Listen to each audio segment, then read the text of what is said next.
వినై కవితనై భార్యనై భర్తనై కవినై కవితనై భార్యనై భర్తనై మల్లెల దారిలో మంచు ఎడారిలో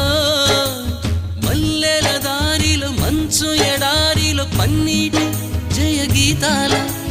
కన్నీటి జలపాతాల నాతో నేను అనుగమిస్తూ నాతో నేనే రమిస్తూ ఒంటరినై అనవరతం కంటున్నాను నిరంతరం కలల్ని కథల్ని మాటల్ని పాటల్ని రంగుల్ని రంగవల్లుల్ని కావ్య కన్యల్ని ఆడపిల్లల్ని జగమంత కుటుంబం నాది ఏకాకి జీవితం నాది